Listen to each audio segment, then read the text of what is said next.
Hello and welcome to Let's Talk Loyalty and Loyalty TV. Today's episode is a wonderful discussion about a very young loyalty program in the hotel sector. The Langham Hospitality Group recently launched its Brilliant by Langham loyalty program after a comprehensive 2-year project led by Susan Nisbet, their VP of Loyalty. As the wholly owned subsidiary of Great Eagle Holdings, the group encompasses a family of distinctive hotels under various brands. The group takes its name from the legendary Langham in London, which was widely recognised as Europe's first grand hotel. And the company has a vision to be a global hospitality group that pursues excellence.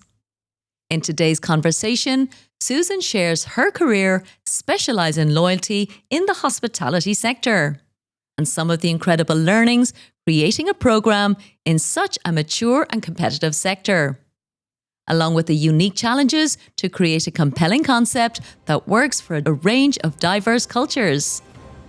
I hope you enjoy my conversation with Susan Nisbet from the Langham Hospitality Group. So, Susan Nisbet, welcome to Let's Talk Loyalty and Loyalty TV. Thank you. Great to be here. Fantastic. I know you're a long-time listener of the show, Susan. So thank you for joining us as a guest for the first time. Super exciting to hear the journey you've been on throughout your whole loyalty career. Particularly, I feel hospitality is such a mature sector, and actually we haven't discussed it nearly enough. So I'm delighted to hear your experience, and particularly this incredible program that you've just launched recently. So, as you know, we have a favourite opening question, Susan, which is always really good just to get an insight in terms of what you think and what you admire in the world of loyalty programs. So I'm going to kick it off, as usual, by asking you, Susan, what is your current favourite loyalty program? Yeah, so I think with a lot of your guests, the same start to my answer. I really had to think about this, and it is quite a hard question. There's so many good ones out there. At the moment, my favorite is Amazon Prime. Of course, when it comes to things like product selection, I'm pretty sure they're unbeatable. But for me, they do a great job in personalization and especially recommending new products. They use my data very well. The recommendations are based on my purchase history, also my browsing history. They always seem to know when I'm about to reorder something or when I need to reorder something. I mean, everybody, we all have busy lives. I try to read as much as I can, but they make it so easy to purchase books on the Kindle. Almost too easy. But that's the thing, right? It's very easy. It's very convenient. So yeah, right now, big fan of Amazon Prime. Well, I totally agree, Susan, because easy, I think, is one of those drivers of loyalty, as you've said, just by virtue of being able to achieve what you're there to do. So definitely a fan of Amazon Prime, everything about it. And I know we talked about personalization last time that we were having a chat about today. And you're absolutely right. Amazon's been doing it for like 20 years. The rest of us have been working really hard and don't seem to be anywhere close. So certainly as a consumer, it's the one place I see being personalized and something that is absolutely relevant for me. So a brilliant example, and thank you for that. So let's get into talking about your current role, Susan. I'd love you to introduce Langham Hospitality Group first and foremost. As you know, we do have a global audience all around the world, and I wasn't familiar with the hotel brand until we met. So would you mind just introducing the group and where you work? Yeah, so Langham Hospitality Group, we're headquartered here in Hong Kong, which is where I'm based. The Langham itself dates back to 1865. So the picture that you can see, my background picture, is actually the Langham in London.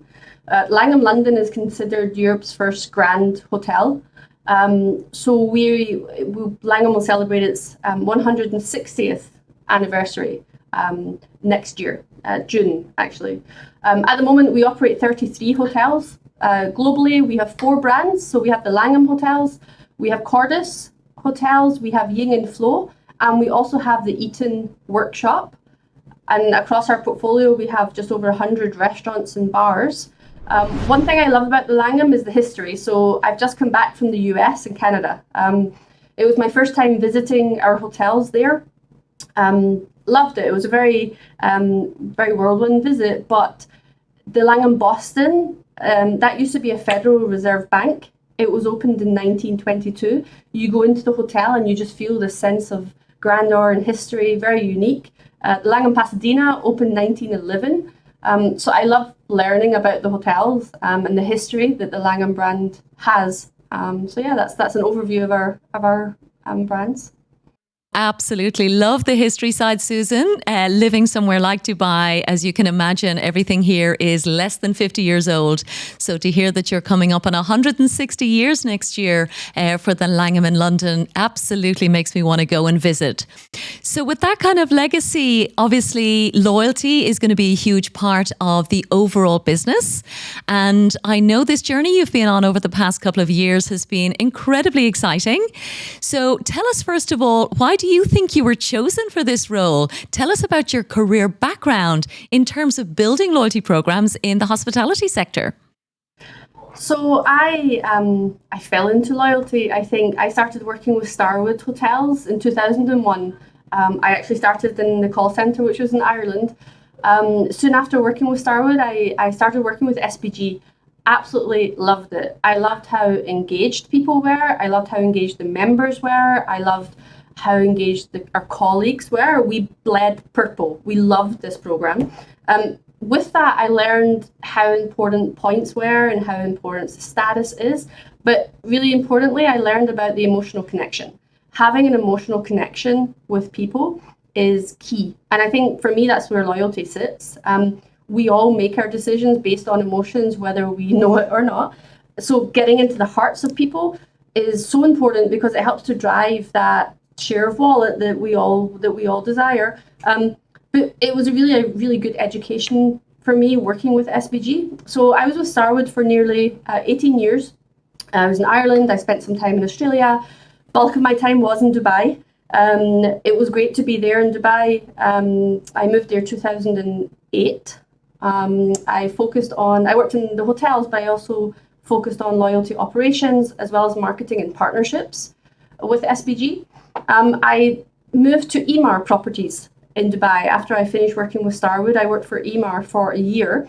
So that was interesting because that took me out of the hospitality scope because Emaar Properties, they have their loyalty program, but it does touch their cinema and different retail outlets that they have. In 2017, I had this amazing opportunity to move to Hong Kong.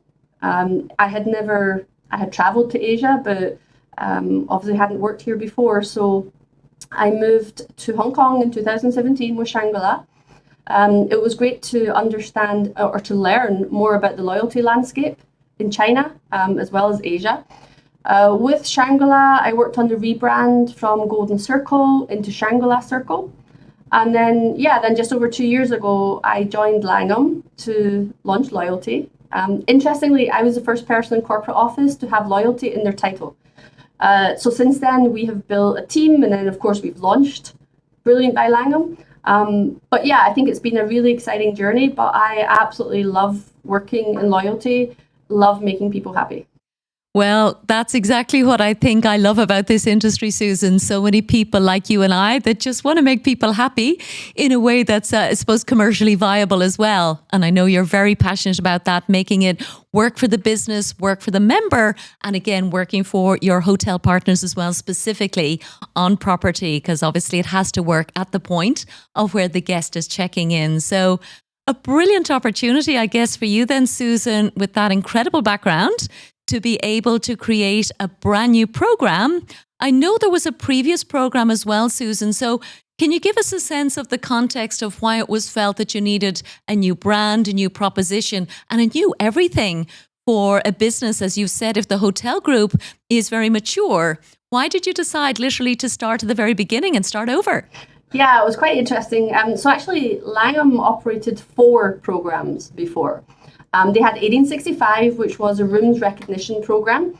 We had Langham Supper Club, which was an F&B discount program. We had Take the Lead and WIDA, which I suppose served our customers who were booking meetings and events. We decided to reassess the entire approach and give everybody one single program. I think, as I mentioned earlier, We need things to be easy. Nobody needs 4 programs in their lives. Not our colleagues didn't need it, and our members didn't need it either. So we decided to launch a new program. And then we actually wanted to do it a bit differently. So we actually positioned ourselves as a loyalty and experience platform rather than just a loyalty program, because we don't want to just engage transactionally with people. We want to really foster meaningful connections, to have an emotional engagement and interaction with our members. So that's the objective of Brilliant, is to make sure that we can get to know our members, continue to evolve the program, develop our experiences based on what we know about our members. And I do love the name, Susan. I think you'd said to us again the last time we were chatting, the name had been chosen when you joined. Was that right? This Brilliant Loyalty, or Brilliant by Langham, if I'm more correct. Was the name already in existence and then you literally built everything else? Correct. So when I joined, the name Brilliant by Langham was the only thing that existed. We had to build the business case, the value proposition, what do we call our points? Do we call them points?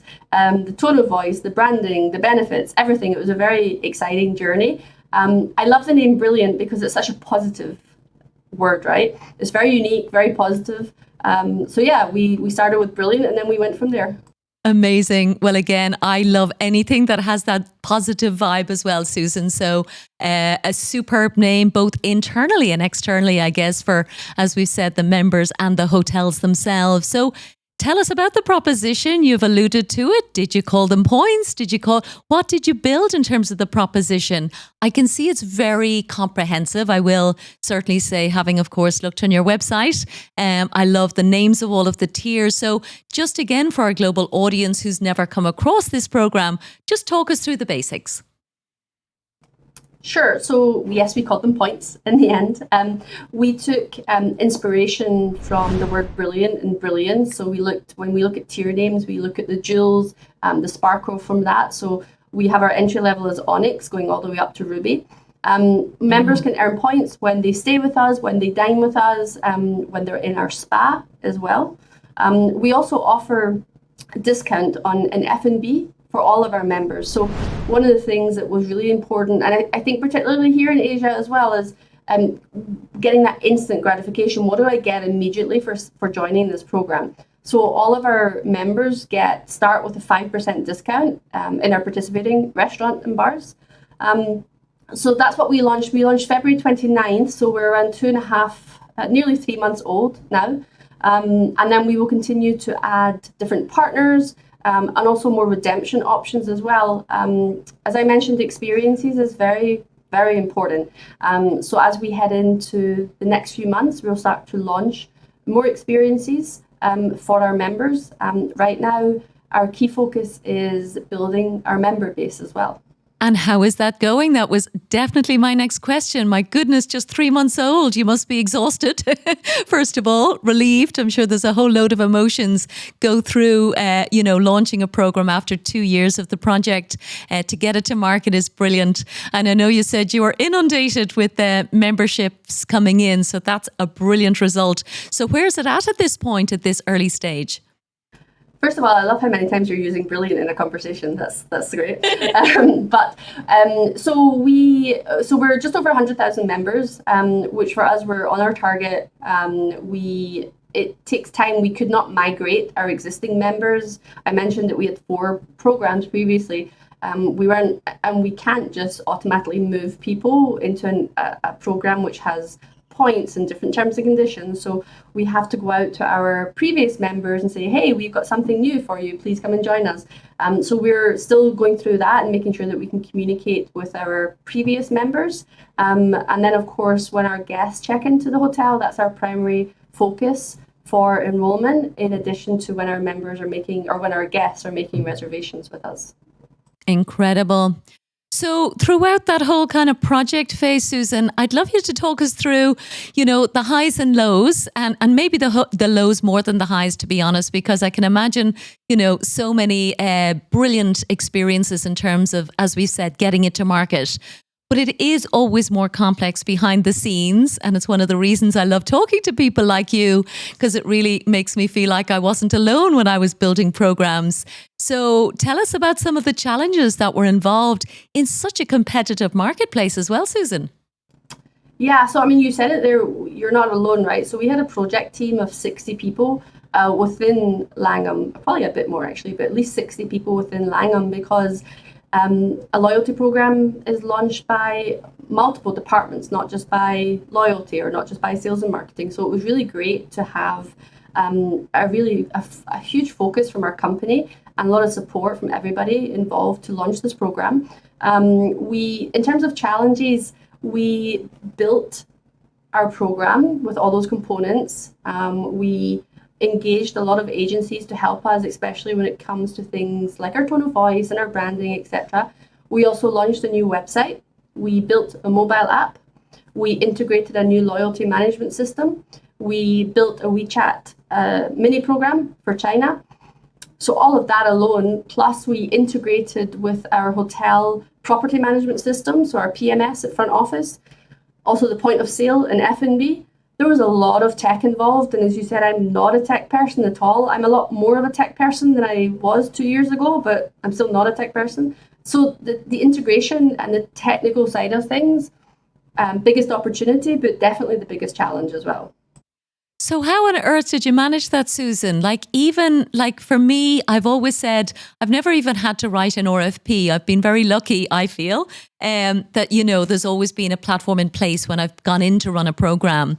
But you obviously had to go out and find all of those solutions, bring them all together and again, get it to market. So did you bring in some expertise? I'm just curious, because if you don't have that kind of way of thinking, which I certainly do not, I see myself very much as the person who loves the customer proposition and again, external facing things, but anything back end related and I glaze over and I just don't feel like I've really understood what needs to be understood.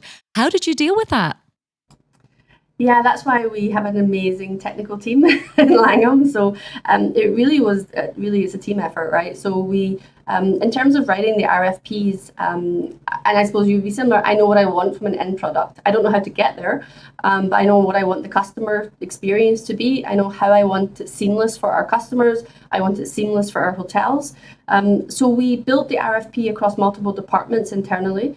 We had some consultants helping us as well. So we brought in consultants at the very beginning to help us build our business model and actually understand what we want from this platform. We did multiple RFPs. So when we looked at our loyalty management system, for our website, for everything I just mentioned, we had a RFP process for each one, very comprehensive. It took us time to go through that because it's really important that you pick the right partner, right? Because you need a partner who, yes, can technically get everything done, but you also need to work day in and day out with these partners. So we did that at the end of 2022, and then really the project really kicked off at the beginning of 2023. Incredible. Absolutely. Well, again, a credit to all of you. I can't believe 60, although I should know, 60 people, to pull together a launch for a brand like yours is absolutely, it's mind-boggling in so many ways. But again, I know a lot of the audience will absolutely resonate with the fact that every loyalty launch does absolutely impact every single area of the business. So I'm not surprised to hear the number when I think of it like that. And you mentioned China and a WeChat mini program, Susan, as well. I have never worked on loyalty or anything. In fact, I've never even been to China. So it must have been, again, another challenge for you to understand maybe what Chinese guests need and even that technical piece of, building a mini application. As I understand, WeChat is essentially the super app for the whole nation. So any, insights you can share from that journey, just for anyone in the audience around the world who's either curious about just what is involved or maybe considering building their own program in the Chinese market? Yeah, I think once you're here in this part of the world, you really have a better understanding of what WeChat is. So maybe to explain, if you think about, so you have your phone in your hand, and on your phone you'll have your your app for your bank, you'll have your WhatsApp, you'll have Facebook, your social media, your every aspect of your life. That's what WeChat is to the China consumer. So in China, there is, I think the population of China right now is about 1.4 billion. There's about 1.24 billion users, active users of WeChat. So penetration is amazing. It's mandatory, it's really mandatory. If a company wants to do anything or be anything in China, you have to have a WeChat mini program. So we had to work with our partners in China to do that. And I suppose that's one of the big challenges. I don't speak Chinese. However, my entire team does. But we also worked with vendors, other partners. For example, our LMS vendor didn't speak Chinese. So that was a challenge for us to kind of bridge that communication and cultural gap sometimes as well. However, it's a really unique landscape, China. The loyalty landscape is very different. Everything is done in Chinese as well. Don't even try to do anything in English because we have to speak. And I think one of the key rules in marketing, you always speak to the guest the way that they want to be spoken to and how they want to be spoken to. So that definitely applies in China. It was really interesting to learn and to understand how the China consumer works and how different it is from consumers in the rest of the world. Absolutely incredible, and well done on adapting to something so new and so important as a country the size of China. So that's absolutely brilliant. Internally, as always, its own challenge as well, Susan, in terms of just making sure that everybody's bought into the loyalty proposition. It can add, of course, a lot of additional complexity. Everyone needs to be brought on the journey. Tell us what it was like for you over the last couple of years, given that you've already said there was incredible executive buy-in in terms of driving this loyalty proposition, from the top. How did it work at different levels of the organization for you? I think one of the great things about Langham, everybody was fully behind Brilliant by Langham. The company culture is, we're quite a small company, so everybody knows each other, really. Everybody works together. We had this common goal to launch a loyalty program. They had been talking about the loyalty program before I came, obviously, as well. So I think to have somebody here, I had one job, right, just to launch this loyalty program. Everybody was behind it. We made sure that we communicated a lot with our hotel teams. I wanted to make sure that this was not a corporate initiative which is delivered down to the hotels. So we really worked with the hotels to make sure they understood why we're doing this, what we're doing, the benefits to them, the benefits to the company, of course. We did training in each hotel. So me or members of my team went to every single hotel, met with our colleagues, discussed loyalty with them because we didn't have a earn and burn program. Many of our colleagues have worked in other companies which have a earn and burn program, but many didn't. So it was quite a new concept to a lot of people. But again, just the fact that the management team of Langham were fully supportive made such a huge difference. Brilliant, brilliant. And again, well done, to go and make sure that you visit every single property and to include people in that journey, I think is incredibly powerful. So when it comes to the guests checking in, I know people will feel that the actual front of house staff are the ones that believe in the program. It's a funny thing, as marketing people, like, as you said, you can sit in the corporate head office and design everything that you want. But if it's not something people really enjoy and believe in at the point of sale, as we often say, then absolutely the member will definitely pick up on that straight away, whether we like to think that or not. So absolutely brilliant to hear. And there I go, using your word again, your brand names everywhere. So listen to me now, Susan. I suppose the key from a business perspective, of course, is the KPIs. You've already shared that the program is still very young, so I'm sure those KPIs will change over time. But I'd love to get a sense of what you are thinking about and most focused on at this early stage in your journey. Yeah, and maybe just to pick up on that point, the experience that our guests have in the hotel is the most important thing, especially when you launch a loyalty program, because to your point, the members, don't come into corporate office and speak with us. It's really up to our teams on property to engage with our guests, with our members. And that's the key thing, right? We need members. So we're a new program. In order for a loyalty program or any membership program to work, you have to have members. Our number one acquisition for the first year of the program, and it'll probably continue onwards, is to encourage guests to join Brilliant by Langham.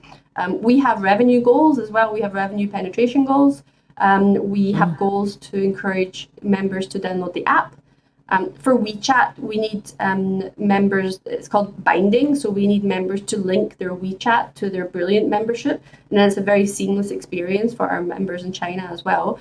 But yeah, our key focus right now is acquisitions and making sure that we create brand awareness as well, because Langham as a brand, to your point, you hadn't really heard of Langham before, so we're focused on creating that buzz and amplifying our brand, but also making sure that we can do the same with Brilliant as well. Indeed, they are two separate jobs to be done, and again, not to be underestimated. So yes, you're right. Building a loyalty brand is a full-time job. Building a corporate brand, even if it's a beautiful hospitality one, is still an awful lot of work. So I'm delighted we're going to be part of that, certainly, with this episode. And can I just ask you for just your insights again, Susan, from such a wonderful career across so many hotel groups. The particular KPIs I always love for our audience to be able to get a sense of, without even asking, of course, specifically about your current program. But you mentioned revenue penetration. What do you think hotel loyalty program owners around the world listening to this episode, what do you think is a good revenue penetration, let's say for a more mature program? Again, you're still in the early days, but what do you think they should be aiming for? What does good look like? Yeah, it's a bit of a hard question, right? Because it does depend on, I suppose, the hotel company and the brands that they have. But I think we're looking at least 30% in terms of having a good revenue penetration, because we also need to make sure that we are trying to drive incremental loyalty, which is so hard to measure from a loyalty perspective. We make sure that we have our member or have our guests enrolled into the program. If we make sure that they're getting their benefits, that they're getting their recognition when they stay with us or when they dine with us, then that will encourage them to continue to use the membership as well, which should really drive that loyalty or that revenue penetration. Yeah. Again, the job is never done, Susan. I think we all think when we launch a loyalty program, you can sit back and heave a sigh of relief, but that's when the hard work really starts, just to make it worthwhile for all. So thank you for sharing that. That's brilliant to get that insight. So what are you most looking forward to, I guess, Susan, as we sit here now at the end of May 2024, and so much that has been achieved, as you've talked about. What's next for the Brilliant by Langham program? The world is our oyster at the moment, I think. We have just launched. We are so excited to have this new program. And the thing is, we get to evolve our program based on our members' needs, right? So when we get to go out and talk to our members, understand their feedback, understand what they love about us, what they hate about us, how we can develop and enhance the program. I'm really looking forward to getting back in the field and talking to members. That's one thing that I've missed in terms of being in this project mode for the past couple of years.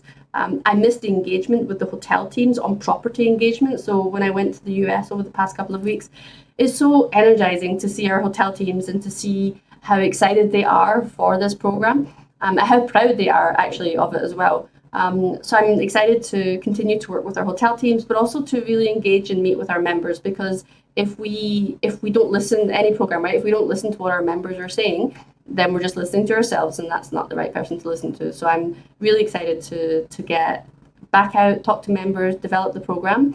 And yeah, it's only been 2.5 months that the program has been live. It feels longer, but yeah, we've so many exciting things that we can do with Brilliant. I think you've said it very well, Susan. You're absolutely right. The world is your oyster. And I'm loving the fact that you are taking the time to go to such diverse markets, of course. Each one is massive in its own right. So, heading over to the US, and as you've said, also paying attention to all of your main markets, including China, and really noticing what the different members want in each of those countries. So I have a little bit of professional envy going on here that you're getting to experience and understand, really nurturing a program from that early stage and building in and noticing, I guess, even other loyalty trends, Susan. I don't know if that's something that you have any thoughts on as we come to the end of the conversation, but there are so many big things happening. I think you mentioned last time we spoke that often in China, for example, premium tiers are paid tiers versus perhaps an entry-level free program. So are there any trends like that that you think our audience should be thinking about or that you're thinking about as you start to grow the program? Yeah, I think we're definitely looking to see how we can ensure Brilliant is right for the audiences that we have in different markets. And China is definitely an opportunity. You're right, people like to pay for the higher tiers. I think one of the things that I am finding is we need to have a better social responsibility. I think from a loyalty program perspective, it's something I feel that many loyalty programs haven't really tapped into. It's always sat with the parent company or with the brand. But from a loyalty program perspective, we need to be very conscious of that. And I think we can do it in many ways. And we are not printing cards, for example. We're trying to go fully digital. So if a member requests a membership card, we actually don't have any printed. So we want members to use the app. And of course, we will help the members if they, to make it as easy as possible. But how do we give back? How do we make sure that we're engaged with the local community? I think that's something the Eaton brand, the Eaton Workshop, does that very well. And that's something that we want to learn from a Brilliant perspective, making sure that we are aware of how we can really take that accountability, make sure that we're doing the right thing, and allowing our members to do that as well. And I think you said to me that that's mainly a sustainability-driven concept, that digital only approach. I mean, for sure, I think all of us love the idea. It's so much simpler. It's so much more cost-effective to have a purely digital program, but it does have that sustainability piece as well. So was that the main driver for that decision? Yeah, it was really important that we were sustainable and making sure that we weren't harming the environment. Of course, it has its cost benefits as well, but not printing thousands of plastic cards to send to our guests. Really make sure that we're looking after what's around us, right? Looking after the environment. Brilliant. There I go again. My goodness. So listen, Susan, I don't have any other questions from my side for you today, but want to give you an opportunity if there's anything else that either, you want to mention or you're particularly proud of that I haven't asked you about. Is there anything else that you'd like to say before we wrap up? No, I think it's been really great speaking with you, and thanks for the opportunity to have this chat with you. But no, I think we went through everything. Fantastic. Listen, thank you so much for being a member of our community, first and foremost. Thank you for sharing this incredible story. I'm sure plenty of people will want to reach out to you on LinkedIn. So is it okay with you if we connect in our show notes for people to reach out if they want to? Yes, of course, no problem. Amazing. Okay, so Susan Nisbet, VP of Loyalty for Langham Hospitality Group. Thank you so much from Let's Talk Loyalty and Loyalty TV. Thank you, Paula.